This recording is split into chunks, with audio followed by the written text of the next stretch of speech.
So I started with this dresser that I found at a thrift shop.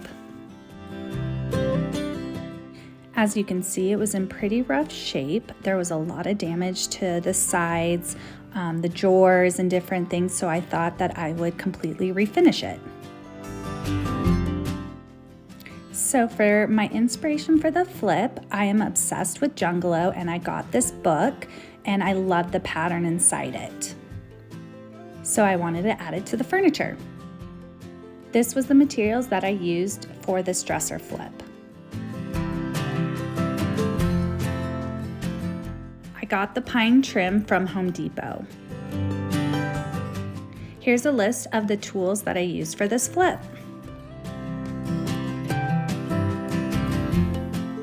So for the drawer front makeover, this is the type of saw that I use, but you can also use a hand miter saw, but it might take you a little bit more time. All my cuts were at a 45 or a straight cut.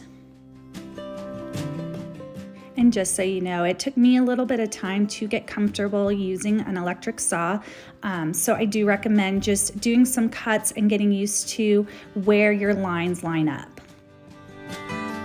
I always start with 2 drawers, and then this is kind of the setup where I play around, I make some cuts, and then I do the spacing to see where everything's gonna come up with the handles. So here's a breakdown of the pattern. I started with the top because I knew the whole top part of the dresser was gonna be one piece. And then the other 2 sides going down were going to be a solid piece, so it was a good place to start. Then once you get those kind of situated, then you can see how big you want your gap. I just kind of used an extra piece of trim and just kind of played around with it. And then you kind of just go down from there using your gaps, and then you kind of measure and cut. Surprisingly enough, I did not measure.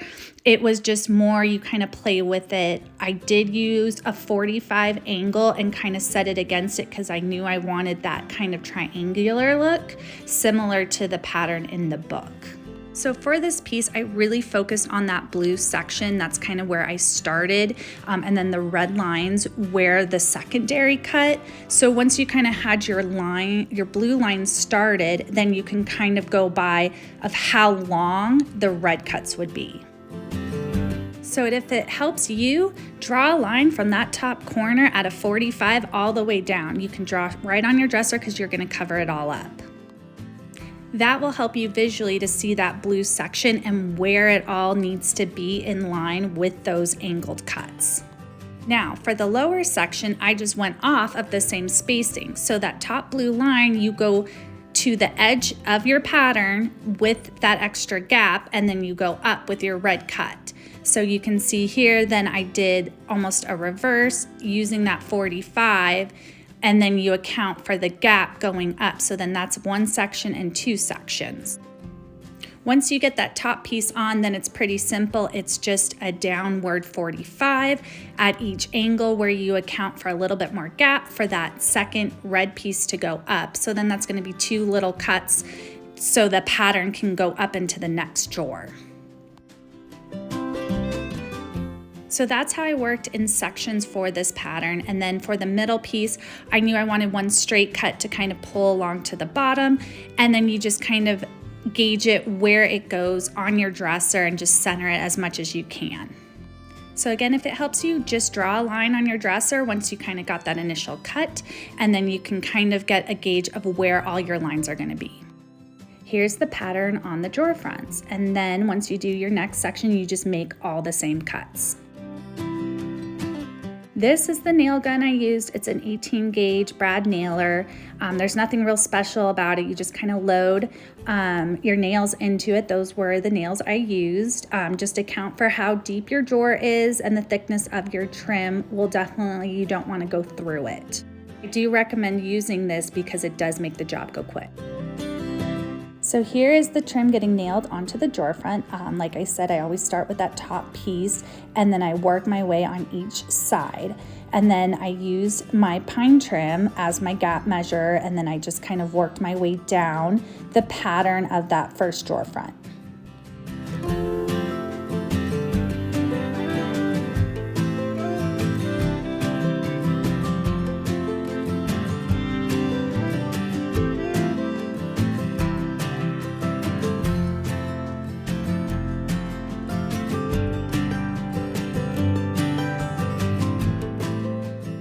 So as you can see, the top 2 drawers are basically the same and have the same pattern and size.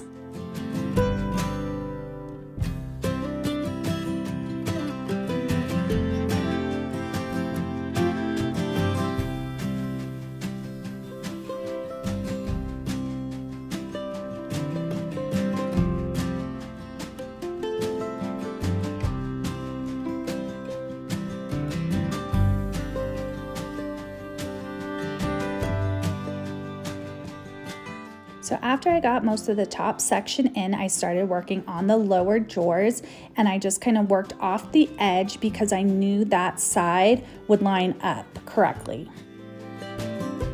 Then as I got a good portion of those side sections in, I then worked on the parts that went up to the top of the drawer.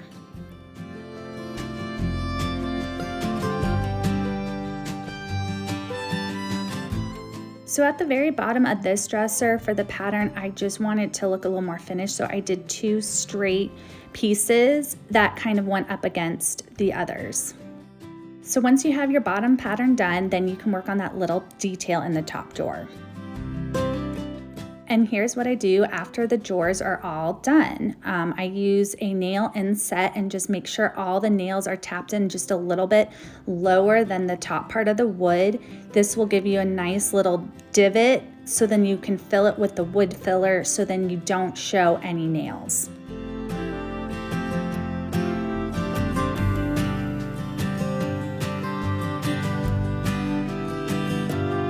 This is the wood filler I use, so I just put a little dab on my finger and then I put it on those holes just to cover them up, and then I let it dry. So I also put that wood filler on the 2 parts that come together to make that corner.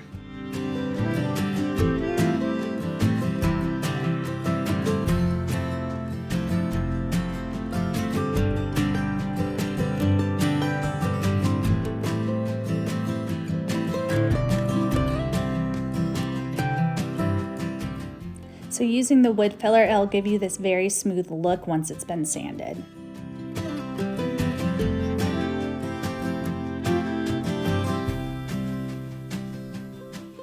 So I just used a little mouse sander to sand out all the wood filling, or you can use a sanding block as well. You'll want to make sure you really sand the piece just to make sure the wood is completely smooth, because that's going to help the paint have that nice smooth finish.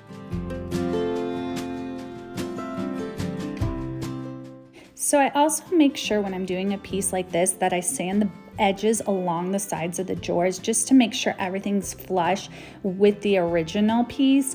That way, once you put the drawers in, you're not going to have any issues with things not lining up, or if it's hitting the other drawer because it's too close.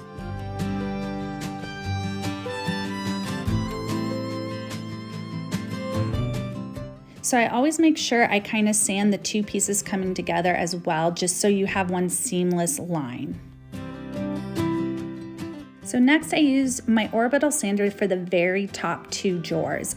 There wasn't going to be any trim on it, so all I needed to do was scuff sand it so the paint would adhere to it really well.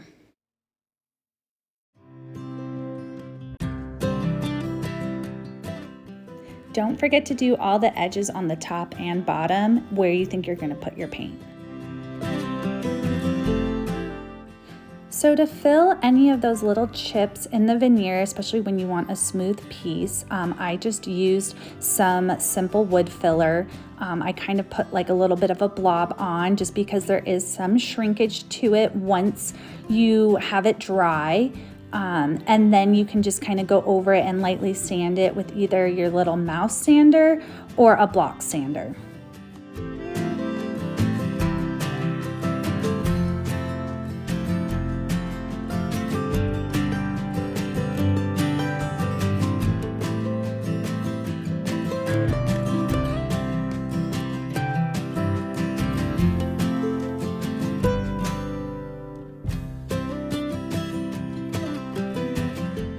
So here it is dry, and then I used a simple little block sander and just lightly went over it until I got a very smooth finish.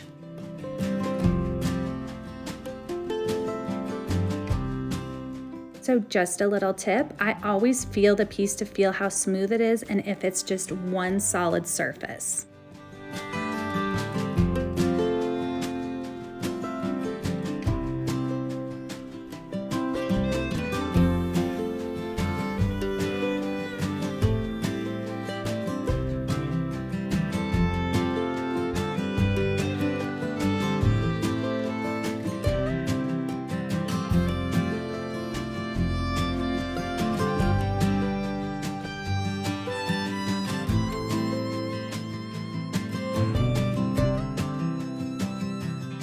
So then I make my way to the body of the piece. I really inspect the top. I try to see where all the issues and damage is on the piece, and then I go ahead and then I scuff sand it.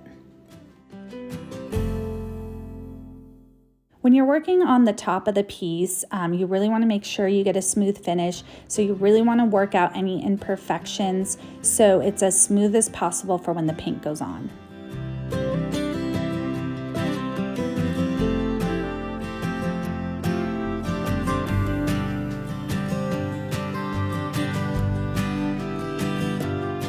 So on your piece, if you have any deep gouges like this one, I use something called quick wood. It comes in a container like this. I usually cut off a little bit of a piece, about what I think I'll need, and then you mold it and you kind of get it all into one consistency color, and then you just kind of work it onto your piece.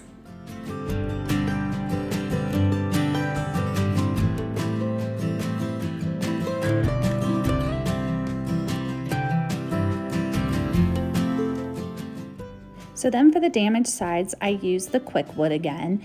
This is very great on the MDF, especially if it's kind of falling apart on you. It'll help keep that corner together since you're just going to be painting over it.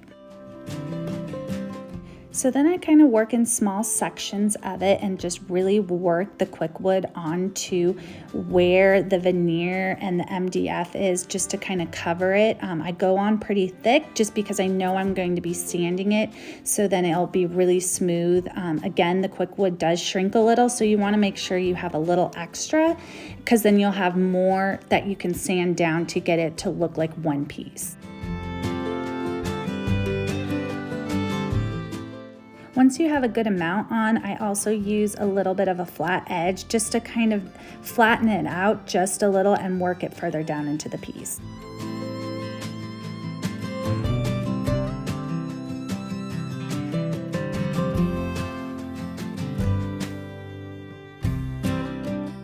So once the quick wood's dry, I use my little mouse sander, and then I really get all the edges just to make it seem, once I paint over it, that it's one solid piece and there hasn't been any damage.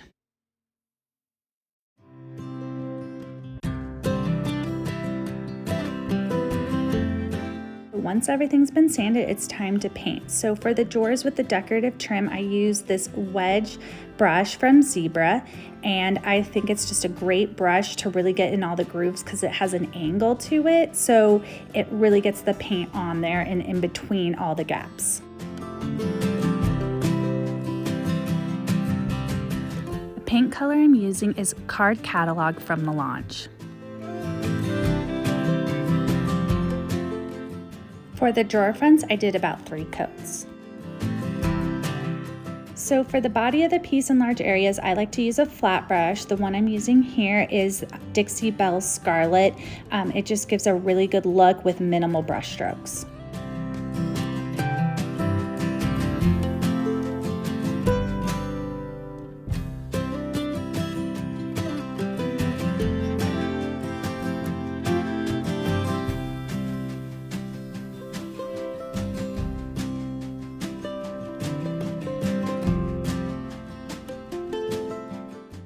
So for smaller areas, I use a small paintbrush like this one, and you can find it at Hobby Lobby. So for the body of the piece, like the drawers, I did 3 coats. This was the hardware that I used, and then I also spray painted this copper matte color. This is my little trick that I do when I spray paint hardware. I leave the screw in the hardware and then I poke some holes in a box and then I stick it in where it's just sitting on the top edge, and then I go ahead and I spray paint it.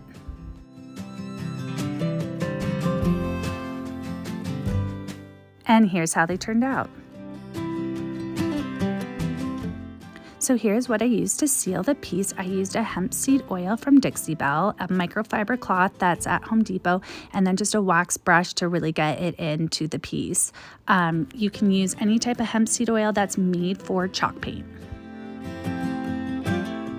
And here's the final look. I actually ended up doing a different color for the top, which was a neutral burlap from Dixie Belle, and I think it just complemented the piece very nicely.